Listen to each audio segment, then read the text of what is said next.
Yes, there is. Yes, there is, and we're about to bring him out. Of course you know this gentleman from Broadchurch. Of course you know this gentleman from Hamlet. Of course you know this gentleman from Harry Potter. Of course you know him from Marvel's upcoming a.k.a. Jessica Jones. But I think you know and love him the most. Raleigh, give me both of your hearts on this. Put your love together and give a nice Raleigh Comic-Con welcome to Mr. David Tennant!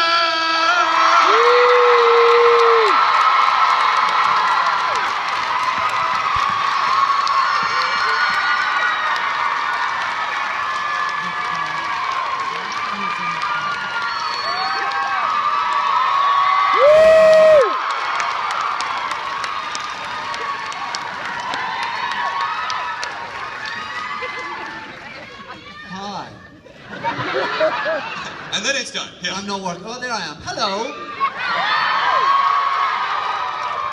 Hi, North Carolina. How are you today? I don't know if I did it right. If that intro was right with the Sonic. I don't really have a great Sonic technique. So, are you gonna show me up here? All right, show us. Well, it all depends. The setting all depends on how far up and down it is. You see, and there are many thousands and thousands of settings. You have to be very, very particular because it can do quite a lot of things. But there are... Hello. You just did that. Yeah, I made that happen. Look. So I was just off. That's it. Yeah. Yeah. Yeah. Well, okay, I'll learn. I'll go to, I don't know, Sonic Screwdriver Technical School. You have to get it just right, and it's all about the pitch. All about the pitch. All right. See, I hope you're learning. We are learning something here today. Doesn't work on wood. Raleigh Comic-Con. Unless the writers need it to, and then it does. All right. Before I throw this out to the questions, I'm gonna start with one, and I think it's appropriate for your first fan event. Welcome to North America for Comic-Con. And 2015 happens to mark the 10th anniversary of Doctor Who's return, so especially appropriate that we have number 10 on stage. I see what you did there. Yeah. That's why they pay me the big bucks, my friend. Yeah. Talk a little bit just about the return of Doctor Who 10 years ago, and I mean, do you look at all this and think it's a bigger impact? It's bigger than even before, and why do you think it's bigger now? Why is it bigger now? Russell T Davies, probably. I think he wanted to bring Doctor Who back. It was his idea. It was his passion, and I think he reinvented it and made it something that connected with people. And I mean, Doctor Who has always connected with people. I grew up a massive fan, so it was. And growing up, I think particularly in Britain in the 70s and 80s, it was something that everyone was aware of. It was part of the kind of cultural furniture, if you like. But the fact that we're here and that it extends around the world now, and that there's nowhere I can go in the world now, really, without a hat on. So.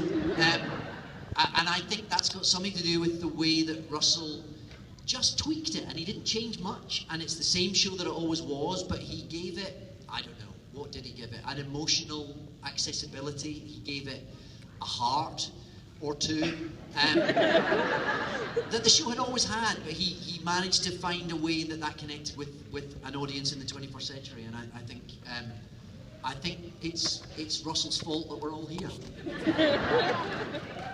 It's all your fault, Russell. All right, let's go to a question at the line, and this is a really important one to start off with because I actually think we have a doctor that's going to ask a question. A little doctor. Hi there. What's your question? When you're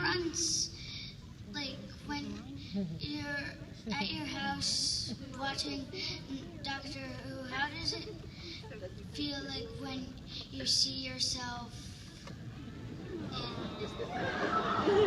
Good question.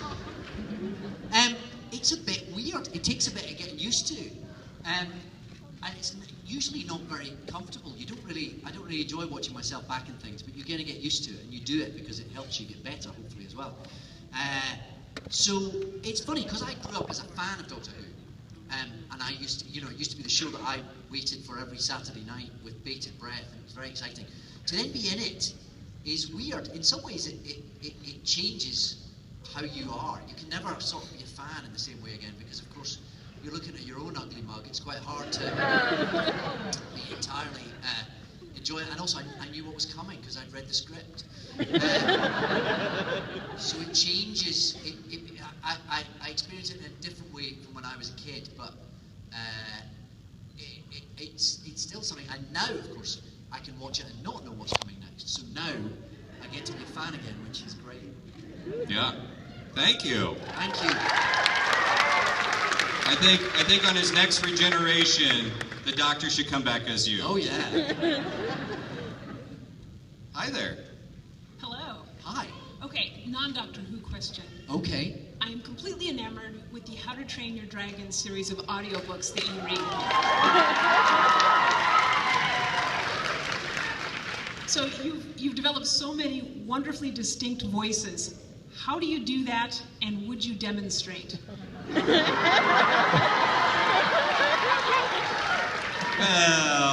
I don't want to make the poor man perform on stage. It feels to me like there may be a chunk of the crowd who doesn't know what you're talking about. The How to Train Your Dragon, which are very successful movies, forget about that. The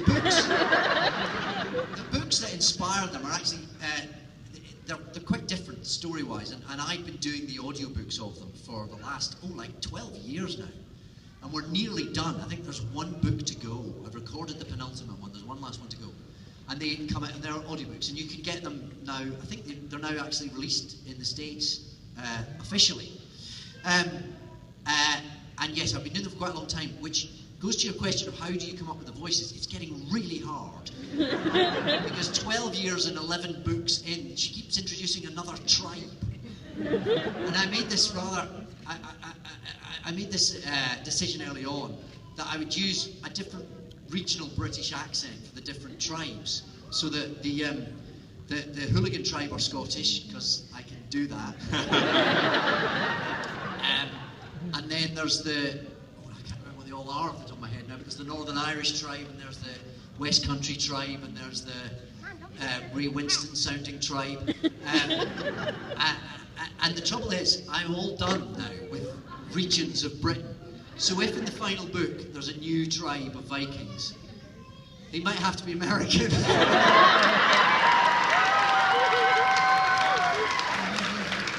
So, yeah, send me some sound files so I've got something to base it on. But how I don't know, you just sort of, you're literally going to go, who can I do? Which voices can I do? So there are various voices in those books that are based on certain people. Some people you may know, some people who are maybe friends of mine. And I feel it would be unfair to say who they all are. But, well, for instance, Fish Legs is based on, you know that scene in Trainspotting when Ewan Bremner is high and he's having a job interview and he starts talking and everything starts going quicker and quicker and his hands start going like that? That's Fish Legs. So they're all sort of different people, but you'll have to figure the rest out for yourself. Thank